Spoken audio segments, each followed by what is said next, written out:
Anika madam, কথাটা যে কিভাবে বলবো ভাবছি। কেন, কোনো সমস্যা? না মানে সামান্য একটা কথা বলতে এত সংকোচ করছেন কেন বুঝতে পারছি না।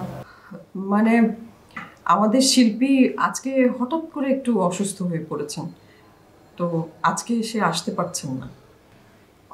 ও আচ্ছা, না ইটস ওকে, এটা তো মাইন্ড করার কিছু না।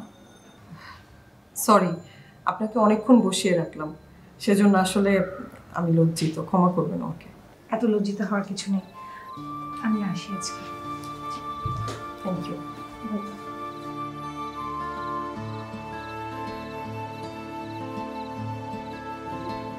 আমি আসলে জানি না শাফিনের সাথে তোমাকে সম্পর্কটা আসলে কতটা গভীর ছিল, তাই শাফিন তোমার সম্পর্কে আমাদের বলছে। আপনাকে যে আমার কথা শাফিন বলেছে এটা আমি জানি ভাইয়া। আমি শাফিনরে কথা দিছিলাম আমি থাকতে তোমার কোনো সমস্যা হবে না। আজকে শাফিন নাই, তাই আমার দেওয়া কথা যেমনে হোক আমার তো রক্ষা করতে হবে। তোমার উপর কোনো ধরনের হুমকি, একটা ফুলের টোকাও আমি আসতে দেব না, এইটা আমি তোমারে কথা দিলাম।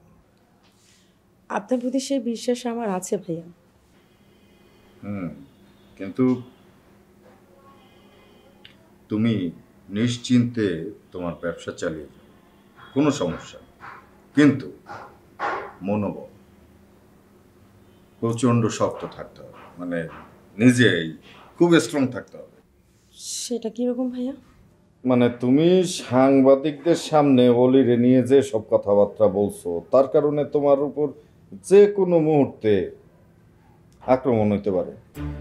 তুমি যদি সতর্ক না থাকো তাইলে তো তুমি অলিরে মোকাবেলা করতে পারবা না। এটা আমি জানি ভাইয়া।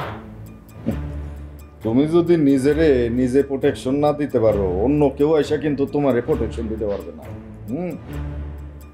অ্যাকচুয়ালি ভাইয়া আমি আমার এই প্রতিষ্ঠানটা অনেক কষ্ট করে দাঁড় করিয়েছি, সো আমাকে পারতেই হবে।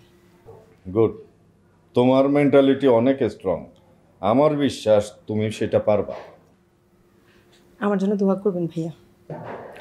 অলি চাবে তুমি অলির বিরুদ্ধে যে সব কথা ক্যামেরার সামনে বলছো সেটা ফিরায় নিতে, কিন্তু তুমি সবসময় সতর্ক থাকবে, কখনোই তার পাতা ফাঁদে তুমি পা দিবা না। যেটা সত্য সেটা আমি বলবোই ভাইয়া। পলির ছেলেপেলেরা আমার কাছে চাঁদা দাবি করেছে, কথাটা তো মিথ্যা না। ঠিক আছে, একটু সাবধানে থাকো, আর কখনো কোনো প্রবলেম হইলে এই ভাইটারে একটা ফোন দিও। ঠিক আছে ভাই, আমি তাহলে এখন আসি ভাই। আচ্ছা, আসসালামু আলাইকুম। ওয়ালাইকুম আসসালাম।